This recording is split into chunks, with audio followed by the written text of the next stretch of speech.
একই সংসারে থাকত দুই বউ। একজন বড় বউ তু, আর অন্যজন ছোট বউ। স্বামী একই হলেও দুজনের মধ্যে ভালোবাসার বদলে প্রতিদিনই চলত ঝগড়া, অপমান আর একে অপরকে ছোট করার প্রতিযোগিতা। সেদিনও তার ব্যতিক্রম হল না। বাবা বাবা, মগের মুলুক পেয়েছ নাকি? তা বলি, আমার স্বামী আমাকে সবচেয়ে বেশি পছন্দ করে, বুঝেছ? আমার কি নেই? তোমার থেকে আমার কয়েকশো গুণ বেশি রূপ আছে। আমার স্বামী আমার জন্য সবকিছুই এনে দেয়, তোমার জন্য কিছুই এনে দেয় না। তাই আমার স্বামী শুধু আমাকেই ভালোবাসে, আর কাউকে নয়। শোনো, তুমি এ ঘরের বড় বউ হয়েছ বলে আমাকে যা ইচ্ছে তাই বলতে পারো না। মুখে লাগাম দিয়ে কথা বলবে, বুঝেছ? শোন, একটা কথা সব সময় মনে রাখবে।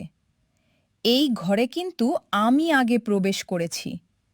সেদিক দিয়ে বিবেচনা করলে আমি এই সংসারের অনেক কিছুর অংশীদার। আর তুমি হচ্ছ দুদিনের অতিথি মাত্র। এই সংসারে আমি যা বলবো তাই হবে। তোমার কথায় কি এই সংসার চলবে? এখন দূর হও আমার চোখের সামনে থেকে। রাত অনেক হয়ে গিয়েছিল, কিন্তু দুই বউয়ের ঝগড়া থামার কোনো নামই নেই।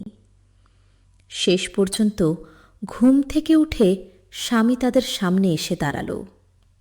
তা বলি, এই রাতের বেলায় দুজন শিয়ালের মতো কি শুরু করেছ?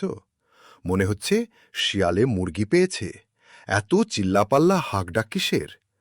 তোমাদের না কতবার বলেছি রাতে একটু আমি ঘুমানোর সময় পাই, সেই সময়টুকুতেও তোমরা চিৎকার করো।